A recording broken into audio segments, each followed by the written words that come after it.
Good morning, fifth grade. It's Mrs. Easley. Welcome back to school and welcome to our first Bible lesson of the year. It's really good to see everyone. As I thought about the Bible lesson today, I thought, what a more appropriate lesson than the one we have scheduled for today. It's on courage, and I'm going to talk about David and Goliath. And we all probably know the story. We've probably heard it in Sunday school. I know for sure we've heard it here at Christian Unified. About the story of David and Goliath, but I wanted to put a little bit different spin on it today and get you thinking a little bit as we start this new year as fifth graders and maybe how we want to carry out the new year. And so let's get started.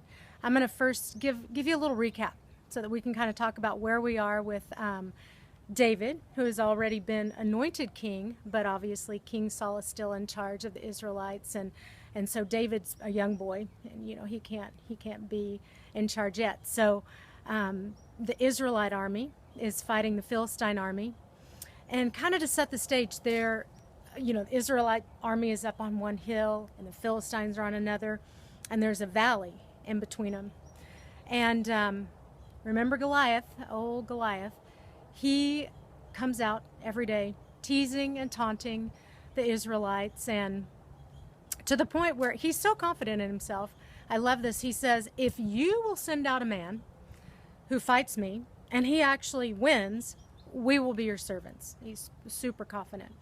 Big guy, giant guy, big heavy armor, big spear, and he really has the Israelites frightened. And in fact, in one point in Scripture, in our teaching from Samuel chapter 17, Scripture tells us that the Israelite army was greatly afraid. In fact, it goes on to say they were dreadfully afraid. He had just teased and taunted to the point. He was like a modern day bully. That's what he was. He was a bully. And he would come out every day, send your best man out, this and that.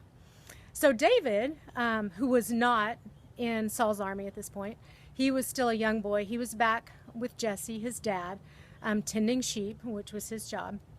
And he had 3 brothers, however, that were serving on the front lines with Saul's army. And so Jesse one day says, David, come over here. Listen, I need you to take this bread and the cheese, and I need you to take it to Saul's army and to check on your brothers for me. What any good dad would do, right?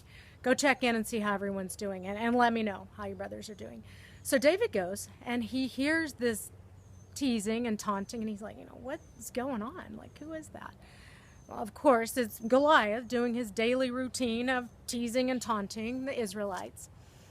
And so David, full of strength and courage and might, says to Saul, he starts to ask Saul, like, let me go. I love his words. I'm going to read it straight from Scripture. It's from Samuel chapter 17 and verse 32. It says, then David said to Saul, let no man's heart fail because of him, talking about Goliath. Your servant, me, I will go and fight this Philistine. Now I'm sure Saul's thinking like you're like 11, like you really, like you're gonna go and fight. So Saul, and David convinced him. He says, you know what? I'm wrestling lions and I'm wrestling bears, and I win. Like I wrestle them down and I fight them, I win. Let me go.